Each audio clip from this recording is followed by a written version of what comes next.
રક્ષાબંધન પર્વને લઈને નવસારી મહાનગરપાલિકા દ્વારા બહેનોને રક્ષાબંધનની ભેટ આપવામાં આવી છે। દર વર્ષની જેમ આ વર્ષે પણ રક્ષાબંધનના પર્વ નિમિત્તે બહેનો પોતાના ભાઈના ઘરે સમયસર પહોંચી શકે તેના માટે વિનામૂલ્યે સિટી બસ સેવા પૂરી પાડવામાં આવશે। નવસારી શહેરમાં મુખ્યમંત્રી શહેરી પરિવહન બસ સેવા શરૂ થતા લોકોની અવરજવર કરવામાં ખૂબ જ અનુકૂળતા પડી છે। નવસારી નગરપાલિકા સંચાલિત સિટી બસ સેવા શહેરીજનોને સસ્તી અને સુવિધાજનક સેવા પૂરી પાડે છે। ત્યારે રક્ષાબંધનના પર્વને ધ્યાનમાં રાખીને નવસારી નગરપાલિકા દ્વારા મહિલાઓ માટે ખાસ સુવિધા ઉપલબ્ધ કરવામાં આવી છે, જેમાં રક્ષાબંધનના સમગ્ર દિવસ દરમિયાન નવસારી સિટી બસમાં બહેનો માટે મફત મુસાફરીની ભેટ આપવામાં આવી છે।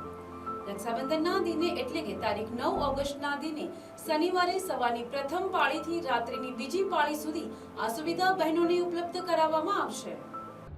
કાલે રક્ષાબંધનના પાવન તહેવારે નવસારી મહાનગરપાલિકા સંચાલિત સિટી બસ જે અમારી 8 રૂટ પર ચાલે છે તે બહેનો માટે અને નાના બાળકો માટે ફ્રી સેવા આપવામાં આવશે। કોઈ પણ જાતની ટિકિટ લેવામાં આવશે નહીં, સવારથી સાંજના 6 વાગ્યા સુધી। આ પરંપરા સિટી બસ ચાલુ થઈ તે સમયથી ચાલુ છે। છેલ્લા 4 વર્ષથી અમે દર રક્ષાબંધન પર બહેનો માટે ફ્રીની સેવા આપીએ છીએ।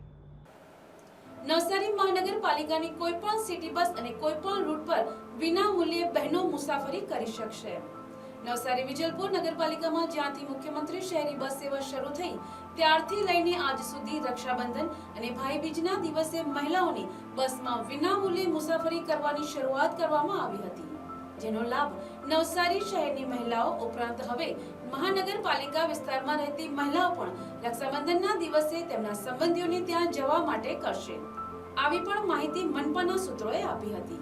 રક્ષાબંધન નિમિત્તે નવસારી મહાનગરપાલિકા દ્વારા દર વર્ષની જેમ સરળતાથી બહેનો ભાઈઓ સુધી રાખડી માટે પહોંચી શકે અને સારી રીતે રક્ષાબંધનનો તહેવાર ઉજવી શકે તે માટે સવારની પ્રથમ પાળીથી રાત્રિની બીજી પાળી સુધી એનએમસીની બસ કોઈ બી રૂટ માટે ફ્રી વિનામૂલ્યે સેવા આપવાની જાહેરાત કોર્પોરેશન દ્વારા કરવામાં આવી છે। રક્ષાબંધન દિવસ નિમિત્તે 9 ઓગસ્ટે તદ્દન તમામ રૂટ એનએમસીની બસના બહેનો માટે ફ્રી રહેશે। Bureau report NTC news Navsari.